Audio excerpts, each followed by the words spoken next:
নিটের time table manage করা কিন্তু খুব ইম্পর্টেন্ট। তুমি যদি এখন থেকে ঠিকভাবে টাইম ম্যানেজ করে চলো তাহলে কিন্তু তোমার সিলেকশন কেউ আটকাতে পারবে না। এই টাইম ম্যানেজমেন্টের কারণে কিন্তু ম্যাক্সিমাম জোনের সিলেকশন মানে দূরে চলে যায়, সেই সিলেকশন থেকে আস্তে আস্তে দূরে চলে যায়। তো আমি তোমাদের সাথে আমার টাইম টেবিল শেয়ার করবো যে নিটের পরে আমি কিভাবে পড়া শুরু করেছিলাম আমার লাস্ট ড্রপটায়। ফার্স্ট তো সবাই কিছুজন আছো যারা সকালে পড়তে ভালোবাসো আর কিছুজন রাত জেগে পড়তে ভালোবাসো। প্রথম প্রথম আমিও শুনেছিলাম যে অনেক রাত জেগে পড়তে হবে, অনেক কিছু করতে হবে, তো আমিও রাত জেগে 2-3টে অব্দি পড়ার চেষ্টা করেছিলাম।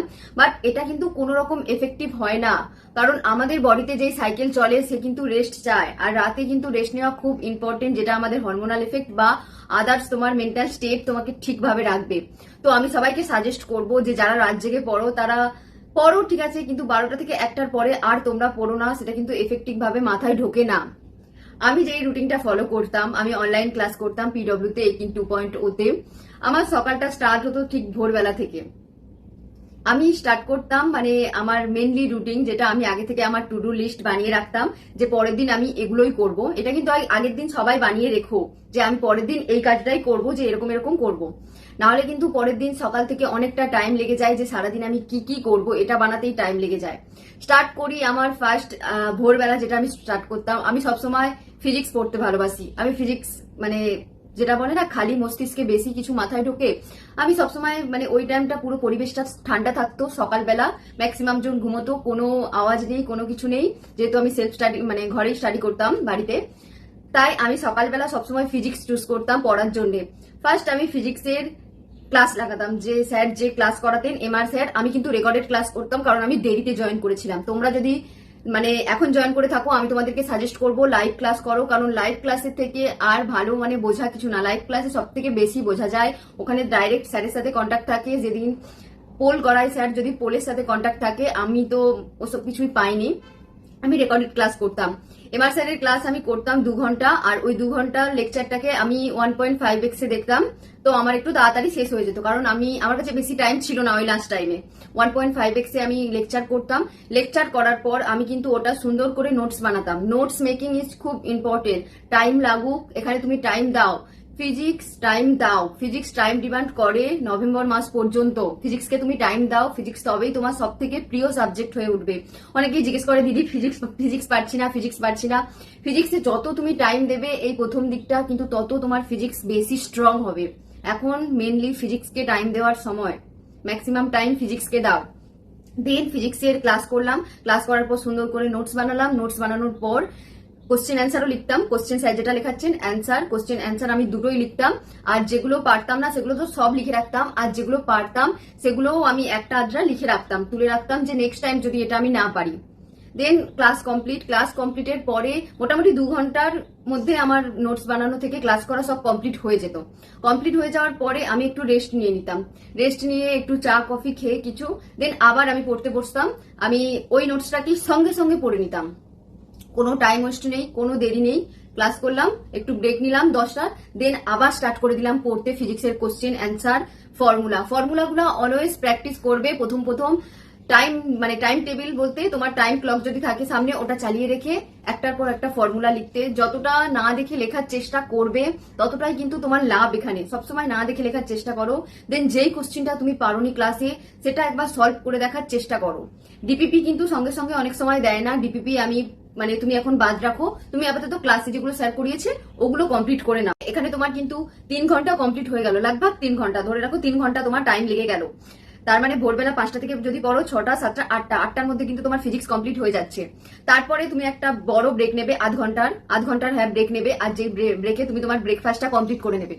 ব্রেকফাস্ট কমপ্লিট করার পর তুমি কেমিস্ট্রি নিয়ে বসবে। যেমন আমি আমার টাইমে কেমিস্ট্রি পড়তাম, মানে ব্রেকফাস্ট কমপ্লিটের পর আমি কেমিস্ট্রি পড়তাম। কেমিস্ট্রি আমি প্রথমে ফিজিক্যাল পড়েছি, তারপরে অর্গানিক পড়েছি, আর লাস্টে ইনঅর্গানিক পড়েছি। আর স্যারদের নাম তো আমি আগেই ভিডিওতে বলেছি আমি কোন স্যারের কাছে কি পড়েছি। তোমরা যে কোনো ব্যাচে পড়তে পারো।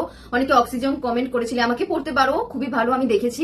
তুমি তোমার মতো করে টাইম টেবিলটা সুন্দর করে সাজিয়ে নাও। আমি যেভাবে আমার টাইমে ফলো করেছিলাম আমি তোমাকে সেটাই সাজেস্ট করছি। দেন কেমিস্ট্রিরও আমি ক্লাস করতাম 1.5x এ। দেন ওটাও কোশ্চেন অ্যান্সার লেখা।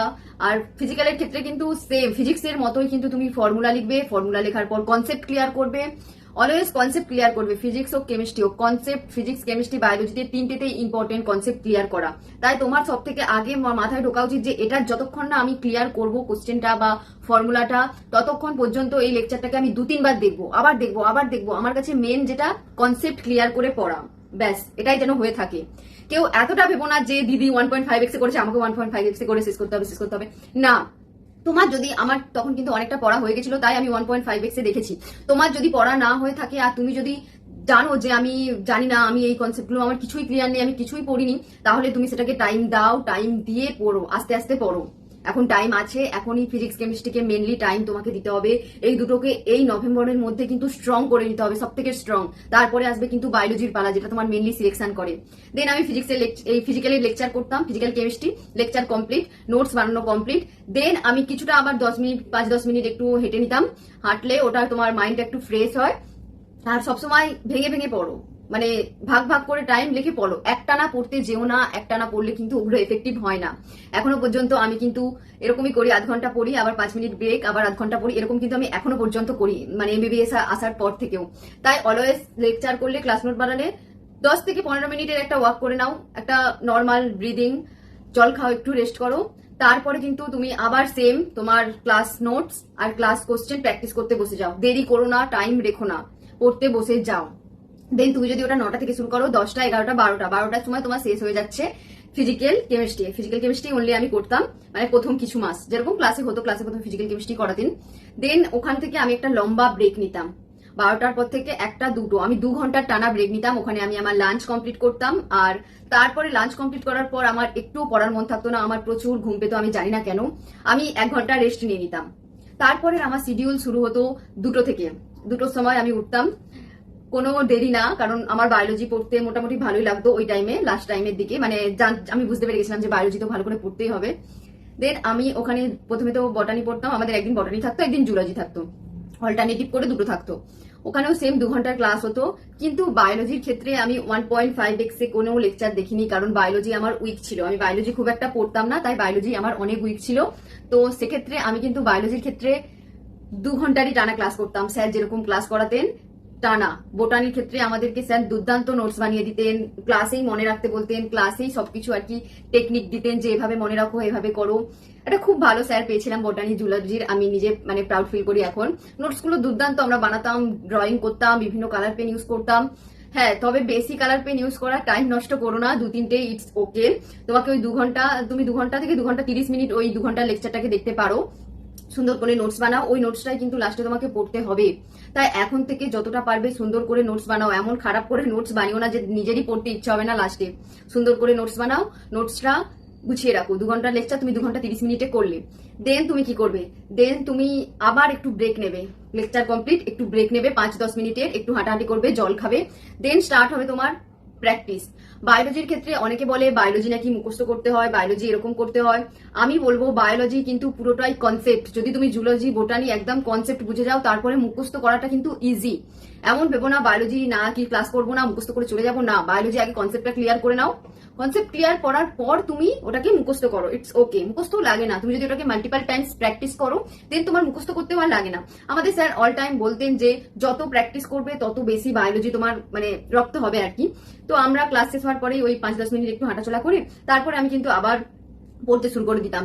যে ক্লাস নোটসটা করিয়েছেন ওই ক্লাস নোটটা খুব ভালো করে পড়তাম, আর ওটাকে আমি একটা পেজ, ধরো একটা পেজে এরকম 3টে লাইন টানতাম, 3টে লাইন টেনে প্রত্যেকটাতে লিখতে শুরু করতাম, 3 বার করে লিখতাম, আবার পরের পেজে যেটা পড়িয়েছে 3 বার করে লিখতাম।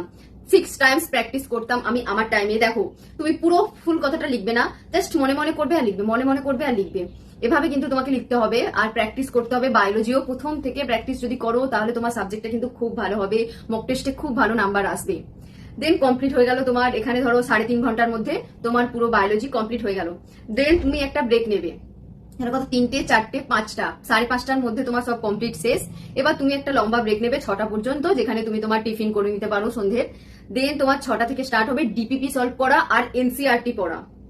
এখানে ডিপিপি সলভ করতে ফিজিক্স কেমিস্ট্রির আমার অনেক টাইম লাগতো, ফিজিক্সের অনেক টাইম লাগতো, আমার ওই 10টা কোশ্চেন করতে অনেক টাইম লাগতো।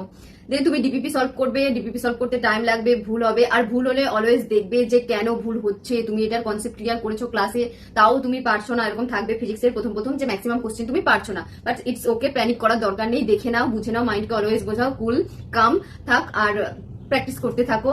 পারবে না সেটাকে সলিউশন দেখো, কিভাবে কি হয়েছে, কিভাবে হয়েছে, এগুলো দেখার চেষ্টা করো। আর এনসিআরটির কোশ্চেন সলভ করতে শুরু করো। দেন 7টা 8টা 9টা পর্যন্ত তুমি 3টে সাবজেক্টের 1 ঘন্টা 1 ঘন্টা 1 ঘন্টা করে দিয়ে ডিপিপি আর এনসিআরটির আজকে যেটা পড়িয়েছে ওটা তুমি কমপ্লিট করে নিলে, তোমার কমপ্লিট হয়ে গেল। দেন তোমার কাছে যেই টাইমটা বেঁচে থাকবে, মানে তুমি 9টার সময় তোমার ডিনার কমপ্লিট করে আবার 10টা থেকে 1 ঘন্টা তুমি পিওয়াইকিউ করতে বসবে। পিওয়াইকিউ করবে কার? প্রত্যেকদিন একটা করে সাবজেক্টের পিওয়াইকিউ শুরু করবে। যেহেতু তোমার ক্লাস কমপ্লিট, তোমার ডিপিপি কমপ্লিট, তোমার কনসেপ্ট কমপ্লিট, অল কমপ্লিট, তখন তোমাকে কি করতে হবে? তখন তোমার মাথায় একটাই থাকবে যে আমি সব করেছি। ম্যাক্সিমাম পিওয়াইকিউ ক্লাসেই করিয়ে দেয়, টাইম লাগে না। প্রত্যেকদিন একটা, আজকে ফিজিক্সের করবো পিওয়াইকিউ, কালকে কেমিস্ট্রির এই চ্যাপ্টারটা করবো, পরের দিন বায়োলজির একটা করবো, এভাবে কিন্তু তোমাকে পিওয়াইকিউ চালিয়ে যেতে হবে 10টা থেকে 11টা। দেন 11টা থেকে তুমি ফুল রেস্ট নাও, তোমার বডিকে শান্ত থাকতে দাও। সারাদিনে তুমি অনেক মেহনত করেছো, এবার তুমি রেস্ট নাও, টানা 6 ঘন্টা 7 ঘন্টা ঘুমো, তারপরে আবার তোমার পরের দিনে সকালটা শুরু করো। আর প্রত্যেকটা উইকের শেষে একটা করে কিন্তু মক টেস্ট অবশ্যই দেবে, যেটাতে তুমি বুঝতে পারবে যে তুমি কতটা ইমপ্রুভ করছো তোমার লাইফে, যে তুমি আদৌ ঠিক জায়গায় ইমপ্রুভ করছো কিনা, বা তুমি কিভাবে কি পড়ছো, একমাত্র মক টেস্টের মাধ্যমেই কিন্তু বুঝতে পারবে। আমি মক টেস্ট নিয়েও খুব তাড়াতাড়ি একটা ভিডিও দেবো, তোমাদের যদি মক টেস্ট মানে সম্পর্কে কি কি কোশ্চেন আছে সেগুলো আমাকে একবার বলতে পারো। এই ছিল আমার টাইম টেবিল, ব্লাইন্ডলি ফলো করো, দেখো না কি কি করছে, ঘুরছে, মজা করছে। তোমার লাইফে এখন একটাই টার্গেট, নিট 2027 তোমাকে ক্র্যাক করতে হবে, মেডিকেল কলেজে আসবে, তারপরে তুমি যত ইচ্ছা ঘোরো, মজা করো, যা ইচ্ছে করো। বাট এই 1 বছর বা কিছু মাস তুমি নিজেকে একদম নিটের প্রিপারেশনে লাগিয়ে দাও, আর টাইম নষ্ট করো না। নিজের টাইম টেবিল বানাও, প্রত্যেক দিনের লিস্ট বানাও, পরের দিন সেটাকে ফুলফিল করো, আর নিজেকে একটা রিমার্ক হিসেবে কোনো মুভি দেখো বা কিছু, বা জবি হোক, এটা নিজেকে রিমার্ক করো, ব্যাস, আর কিচ্ছু না। এটাই ছিল আমার টাইম টেবিল। আর সবাই খুব ভালো করে পড়তে থাকো, বেশি মান্থ কিন্তু নিটের জন্য আর নেই।